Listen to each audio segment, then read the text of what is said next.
ማንም የአማራ ኤሊት ካንተ በላይ እኔ ለአማራ ህዝብ ተቆርቋሪ ነኝ ሊለኛ አይችልም።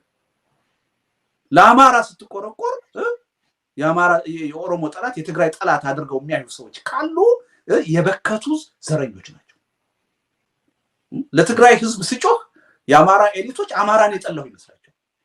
ልክ ለአማራ ህዝብ መጮህ ደግሞ ሲጀምር ጸረ ኦሮሞ ጸረ ትግራይ እንደሆንኩ አድርገው ለማቅረብ የሚፈልጉ ሰዎች አሉ። ግብዞች ናቸው። አይ ሰልፊሾች ናቸው። ብሔርተኝነትን አምርሬ የምጠላው ለዚህ ነው። ስለ ትግራይ ህዝብ ሲቆረቆርና ሲጮህ የትግራይ ኤሊቶች ደስ ይላቸዋል። የአማራ ኤሊቶች ደግሞ ይከፋሉ። የካድኳቸው ይመስላቸዋል። ስለ ኦሮሞ ህዝብ ሲጮህ የኦሮሞ ኤሊቶች ደስ ይላቸዋል። ሌሎቹ ደግሞ ይከፋሉ። ስለ አማራ ህዝብ ሲጮህ ደግሞ ሌሎቹ ይከፋሉ። የአማራ ኤሊቶች ደግሞ ደስ ይላቸዋል። እንደዚህ አይነት በጣም የወረደ ፖለቲካ ውስጥ ነው ኢትዮጵያ ውስጥ ያለው። ለምሳሌ ከ2 ዓመት በፊት ኦሮሚያ ውስጥ ነው በዋናነት ጦርነት የነበረው። ስለዚህ ኦሮሚያ አካባቢ ላለው ፖለቲካ ትኩረት ሰጥቼ መንቀሳቀስ ተገቢ ነበር ብያለሁ። ከዛ በኋላ ባለፉት 2 ዓመት በተካሄደው ጦርነት ዋናው የችግሩ ሰለባ ትግራይ፣ ቀጥሎ ደግሞ አማራ፣ ቀጥሎ ደግሞ አፋር ነው የነበረው። በዛ ጉዳይ ትኩረት ሰጥቼ መንቀሳቀስ ነበረብን። የሰላም ስምምነት ከተካሄደ በኋላ ደግሞ የመንግስት ዋና ኢላማ የሆነው የአማራ ክልል ነው። አማራ የሚባለው ህዝብ ነው። ይሄው አሁን እኮ በሽብርተኝነት የተከሰስነው ሰዎች ካየህ እኮ ተመርጠን እኮ ከአማራ የተወለድ ነው ነን እኮ አይደል? ትናንት ከመንግስት ጋር ቆሞ የታገለውን ታጣቂ ሁሉ እኮ ጠላት አድርጎ ነው ይሄ መንግስት አሁን የዘመተበት በማንነቱ። ስለዚህ በአሁኑ ሰዓት ደግሞ ለአማራ ህዝብ መጮሄ ምንድነው ስጠቱ? ልክ ለአማራ ህዝብ መጮህ ደግሞ ሲጀምር ጸረ ኦሮሞ ጸረ ትግራይ እንደሆንኩ አድርጎ ለማቅረብ የሚፈልጉ ሰዎች አሉ። ግብዞች ናቸው። አይ ሰልፊሾች ናቸው። ብሔርተኝነትን አምርሬ የምጠላው ለዚህ ነው።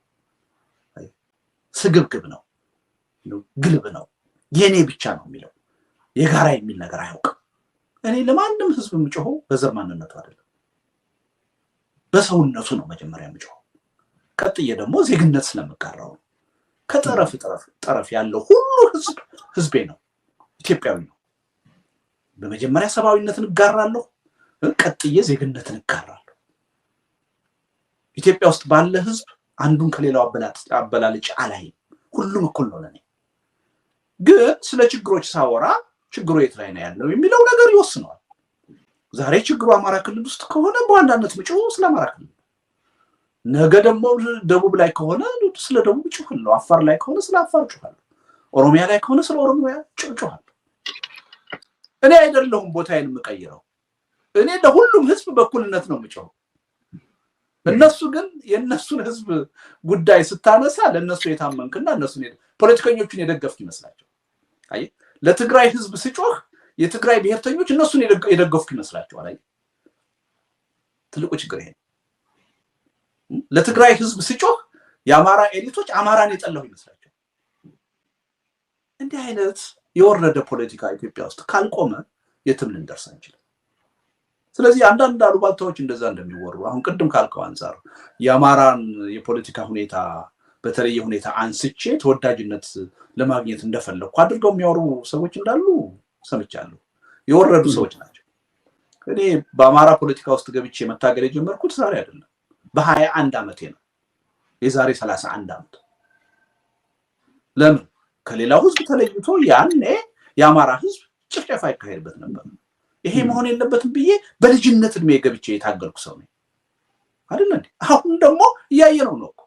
አሁን ዋናው ዘመቻ የአማራ ህዝብ ላይ ሆኗል፣ የአማራ ኤሊት ላይ ሆኗል። ታዲያ ከዚህ ህዝብ ጋር መቆሜ ምንድነው ስህተቱ? ትናንት የትግራይ ህዝብ ጋር አልቆምኩም እንዴ? የኦሮሞ ህዝብ ጋር አልቆምኩም እንዴ?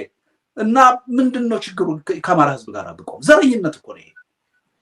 አየህ፣ ለትግራይ ወይም ለኦሮሞ ስትቆም አገር ወዳድ ነህ አንተ። ለአማራ ስትቆረቆር የኦሮሞ ጠላት የትግራይ ጠላት አድርገው የሚያዩ ሰዎች ካሉ የበከቱ ዘረኞች ናቸው። ይሄ ትክክል አይደለም። ትልቁ የኢትዮጵያ የፖለቲካ ችግር ብሔርተኝነት ያመጣብን ችግር ይሄ ነው። ለራስ ብቻ ለኔ ለምትለው ብቻ መቆርቆር ነው። በሌሎች ላይ የሚደርሰውን በደል ሰቆቃ እንደራስህ አድርገህ አለማየት ነው። የትም ቦታ በደል ከተፈጸመ ይሰማኛል። ለኔ የኦሮሞ ገበሬ፣ የትግራይ ገበሬ፣ የአማራ ገበሬ፣ የአፋር ገበሬ ምንም ቅንጣት ያህል ልዩነት የላቸው። የጋራ ጉዳዮች ናቸው። ማንም የኦሮሞ ኤሊት ሞራል የለውም ካንተ በላይ እኔ ለኦሮሞ ተቆርቋሪ ነኝ ሊለኝ አይችልም። በኩል መጠን ቢያንስ ቆርቆራለሁ። ማንም የትግራይ ኤሊት ካንተ በላይ ለትግራይ ተቆርቋሪ ነኝ ሊለኝ አይችልም። ከማንም ባላነሰ ለትግራይ ህዝብ ቆርቆራለሁ። ማንም የአማራ ኤሊት ካንተ በላይ እኔ ለአማራ ህዝብ ተቆርቋሪ ነኝ ሊለኝ አይችልም። ከማንም ያላነሰ ቆርቆራለሁ። የኔና የነሱ አፕሮች የሚለያየው ምንድነው? እነሱ የኔ ለሚሉት ህዝብ ብቻ ነው የሚታገሉት፣ ማንነት ብቻ ነው የሚታገሉት። እኔ ደግሞ ለሁሉም ነው። ግን በአንድ ቀን ለኦሮሞም ለትግራይም ለምንም ላልጮህ ይችላል። የኢትዮጵያ ህዝብ ብዬ ስጮህ ለሁሉም ነው አይደል? ግን እንደ ችግሩ ክብደት በወቅቱ እንዳለው ሁኔታ ዛሬ ለአንዱ ህብረተሰብ ልጮህ ይችላል፣ ነገ ለሌላው ህብረተሰብ ልጮህ ይችላል። ይሄ ቋሚ መርሄ ነው። ስለዚህ በዚህ መልኩ እየተነሳ ያለው ነገር ስህተት ነው። አንድ ሁለተኛ መታወቅ ያለበት እኔ በስሜት በጊዜያዊ ጫና ከአቋሜ ዝንፍ ምን ሰው አይደለሁ። በሰላማዊ ትግል የሚያምኑ ሰዎች ስርዓቱ የከፋ ስርዓት ሆኖ ሲታያቸው ሸብረክ ይሉና ወደ ትጥቅ ትግል ይሄዳሉ። ሰላማዊ ትግል አያዋጣም ብለው ተስፋ ይቆርጣሉ። ትግሉ አይደለም ተስፋ አስቆራቸው፣ ራሳቸው ናቸው ተስፋ ይቆርጡት። ገና ሰላማዊ ትግሉን አሟጣው ሳይጠቀሙበት ሳይሆን ሳይጀምሩት ነው የሚሸነፉት። ስለዚህ ተጽዕኖው ሲመጣ ይሸነፉና ይንበረከኩና ወደ ትጥቅ ትግል ይገባሉ። በኢትዮጵያዊ አጀንዳ የተሰባሰቡ ሰዎች የሆነ ጥቃት ሲመጣ እንዲህ ነው እንዴ ብለው ሸብረክ ይሉና የብሔር ማንነታቸው ላይ ይደበቃሉ፣ መሰረታቸውን ይለቃሉ። እኔ እንደዛ አይነት ሰው አይደለሁ። በዚህ ሁሉ ጫና፣ በዚህ ሁሉ ግፊት ከያዝኳት መርህ ንቅንቅ ምን ሰው አይደለሁ፣ የምወጣ ሰው አይደለሁ። ሁልጊዜ በአንድ አይነት አቅጣጫ ሄዳለሁ ማለት አይደለም። ፖለቲካ ተለዋዋጭ የሰው ልጅ ነኝ። በሂደት አስተሳሰቤ ሊቀየር ይችላል፣ ሊለወጥ ይችላል። ከዛ ጋር ራሴን ማጣጣም አለብኝ። በውጫዊ ግፊት ግን የቆምኩበትን መርህ አሳልፌ አልሰጥም። ስለዚህ ሰላማዊ ትግልንም በሚመለከት የዜግነት ፖለቲካን በሚመለከት ምንም የተለየ አመለካከት የለኝም። እኔ ድሮ ሳራምደው የነበረውን አቋም ነው የማራምደው። ይሄ ማለት ግን አሁን በአማራ ህዝብ ላይ በተለየ መንገድ ኢላማ ተደርጎ የሚደረገው ተጽዕኖ ደግሞ ታገላለሁ። ግን ይኸውልህ ከብሔርተኞች ጋር ስትታገል ሎጂክ ሪዝን መጠበቅ የለብህም። ብሔርተኛ ከሆንክ ሪዝን ሎጂክ አይሰራም። መለጠፍ ነው። ባልበላውም ጭሬ ልበት ነው በሚል ርዕስ የጻፍኩት አርቲክል ጽንፈኛ የሆኑ የኦሮሞ ብሔርተኞችን የሚተች ነው አይደለም።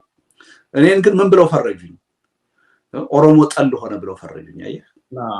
አያቸው እንዲህ አይነት ናቸው። ብሔርተኛ እንደዚህ ነው።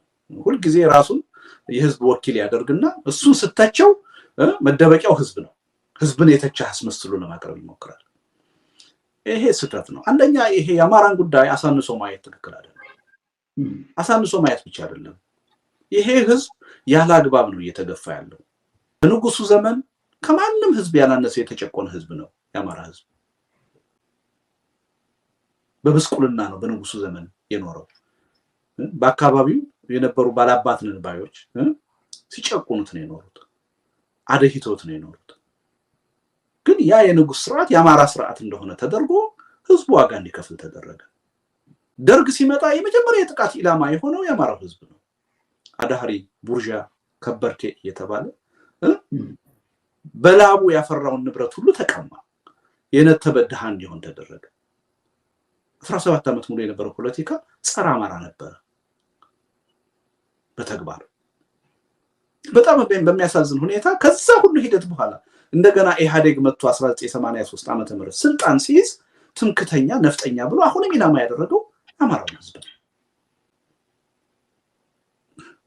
ይህ አልበቃ ብሎ የዶክተር አብይ መንግስት ከመጣ በኋላ የዶክተር አብይን መንግስት የአማራ መንግስት አድርገው ለማየት የሚፈልጉ የትግራይ ብሔርተኞች አሉ፣ የኦሮሞ ብሔርተኞች አሉ። ከኒው ማጂ አሁን የሀገሪቱ ችግር አማራ ህዝብ ተደርጎ ጥቃቱ ሁሉ አማራ ላይ ሆነ። ያለፉት 4-5 ዓመታት ልክ የዶክተር አብይ መንግስት ያማራ ወኪል እንደሆነ የነፍጠኛ የትምክተኛ መንግስት ወኪል ነው የድሮ መንግስት ናፋቂ ነው እየተባለ ነበር የሚተቸው በራሱ መተቸት ሲገባ አንድ ዲሞክራቲክ መንግስት ነው ይሄ መንግስት የሚሰራውን የማያውቅ ደካማ መንግስት ነው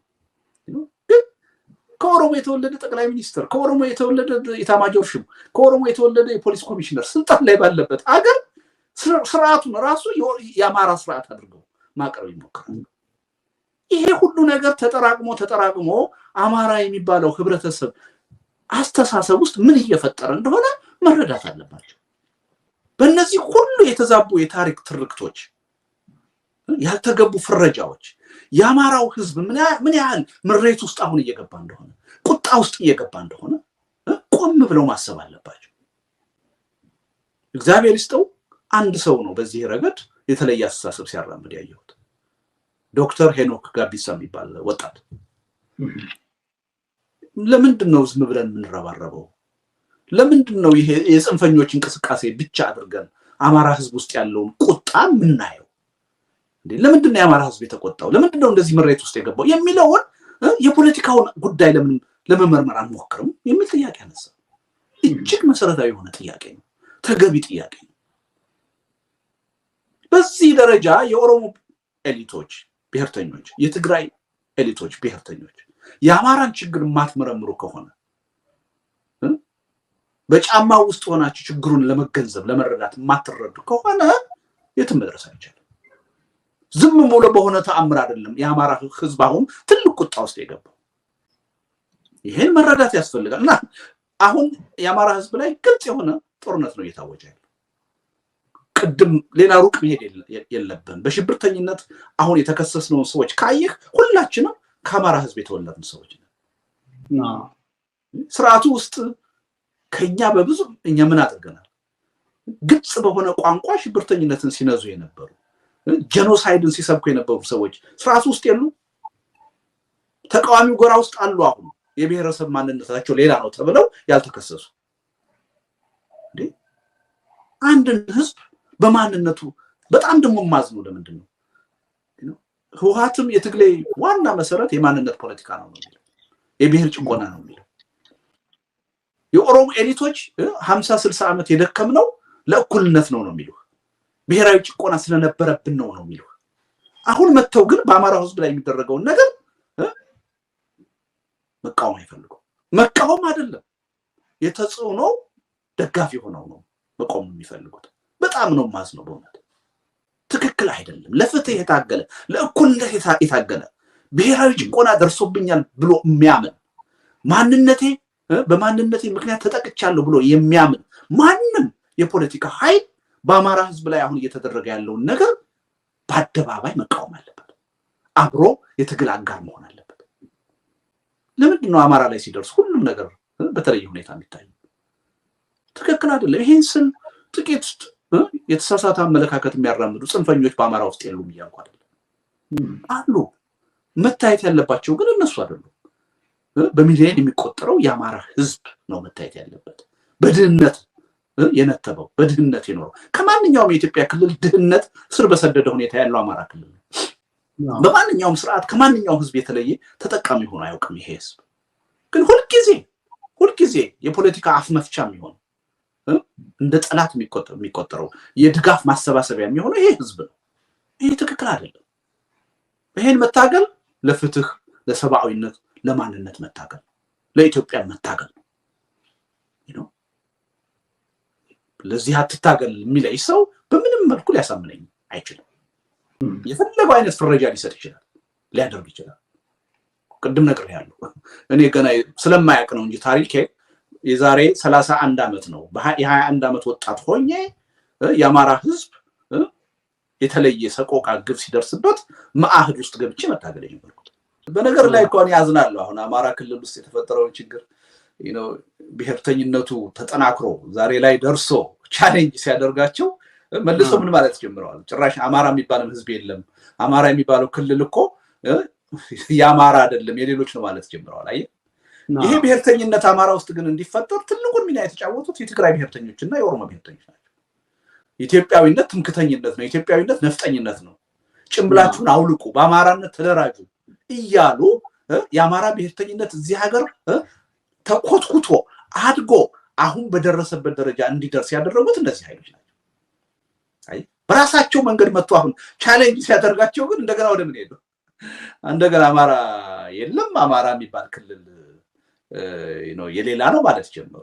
ይሄን ማኛ ድሮ እኮ ስንነግራቸው ነበር አይደል እንዴ? የአማራ የሚባል የፖለቲካ ማንነት አልነበረም ኢትዮጵያ ውስጥ። እነሱ ናቸው ያመጡት። አምጥተው ኮትኩተው ሲያደርሱት በራሳቸው መንገድ ቻሌንጅ ያደርጋቸዋል። አየ መጸጸት የነበረባቸው በራሳቸው መንገድ ነው። ለካ ይሄ የብሔር ፖለቲካ ስናመጣው ውጤቱ እንደዚህ እንደሚሆን መገንዘብ ነበረብን። ስለዚህ ከዚህ በኋላ ሌላ አቅጣጫ መመልከት አለብን ነበር ማለት የነበረባቸው። አማራ ውስጥ ለተፈጠረው የአማራ ብሔርተኝነት ከማንም በላይ ተጠያቂው የኢህአዴግ ስርዓት ነው። የትግራይ ብሔርተኞች ናቸው፣ የኦሮሞ ብሔርተኞች ናቸው።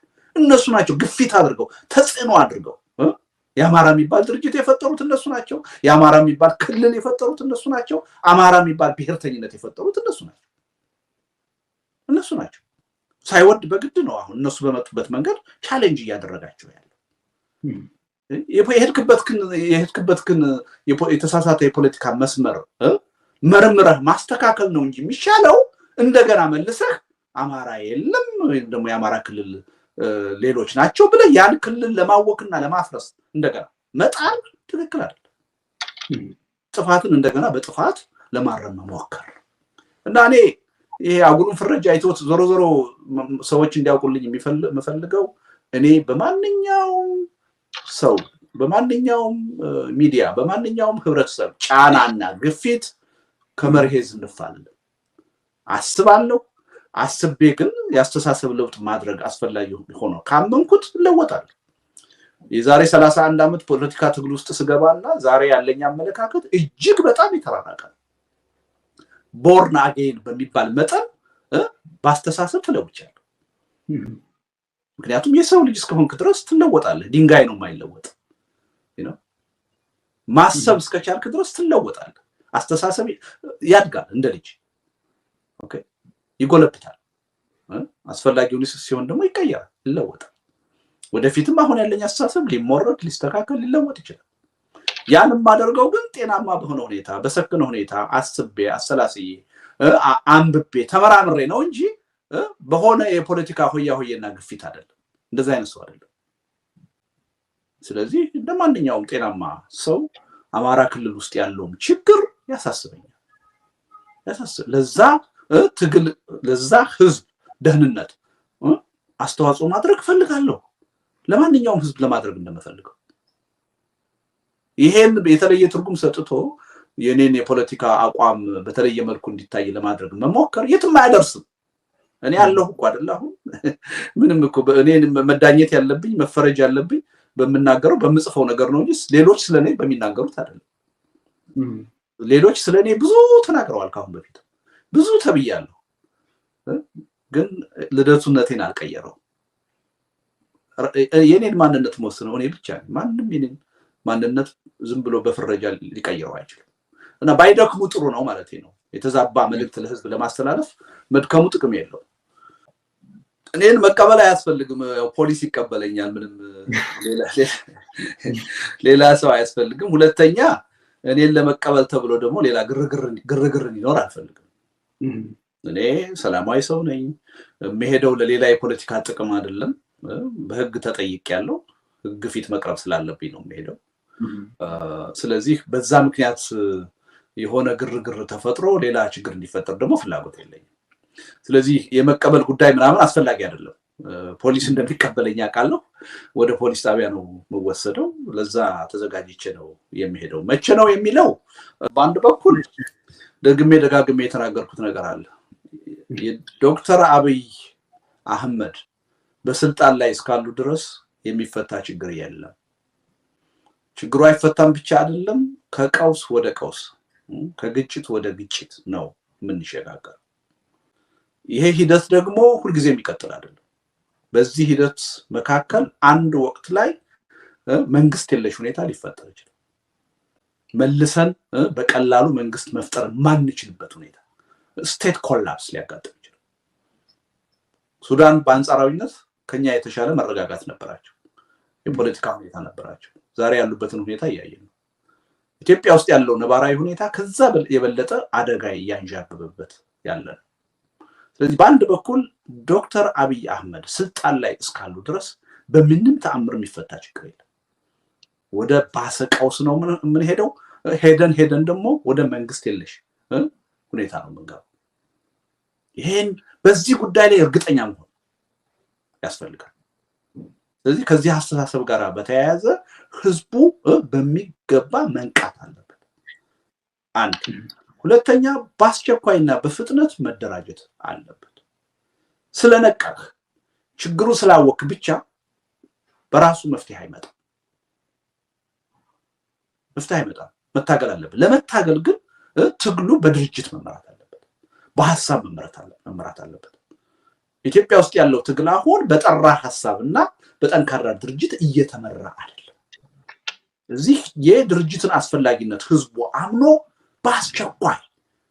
በአስቸኳይ ተገቢ የሆነ መደራጀት ሊፈጥርባቸው የሚችሉ ፓርቲዎችን መፍጠር አለበት መደራጀት አለበት በፍጥነት ቀጥሎ ስለተደራጀህም ብቻ መፍትሄ አይመጣም ነቅታል ተደራጅተሃል መፍትሄ ሊመጣ የሚችለው መስዋዕትነት በመክፈል በመታገል እዛ ጽሁፌ ላይ ገልጫለሁ ኢትዮጵያ አሁን የገባችበት ችግር የገጠማት አደጋ በመታፈን በመታሰር ብቻ ልንቀለበሰው እንችላለን አይደለም ውድ ህይወታችንን ጭምር ልንሰጥለት የሚገባ ጉዳይ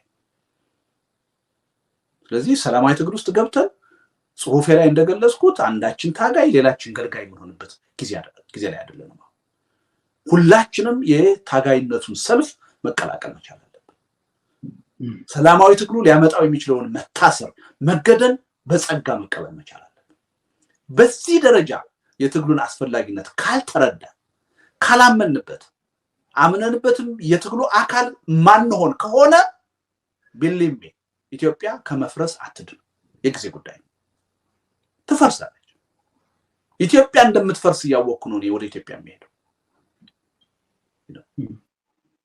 ህሊናዬ ኢትዮጵያ እንደምትፈርስ ያወቅኩ በስደት መኖር አልፈልግም በቃ ይሄን ችግር ይሄን መከራ ከህዝቡ ጋር ሆኜ መጋፈጥ አለብኝ ስለማለት በዚህ ደረጃ ችግሩን ካልተረዳ ነው ለዚህ ችግር የሚመጣጠን መስዋዕትነት ለመክፈል ካልተዘጋጀ ይሄ ችግር ሊፈታ ይችላል እኔ ባጭሩ ማለት መፈልገው ይሄን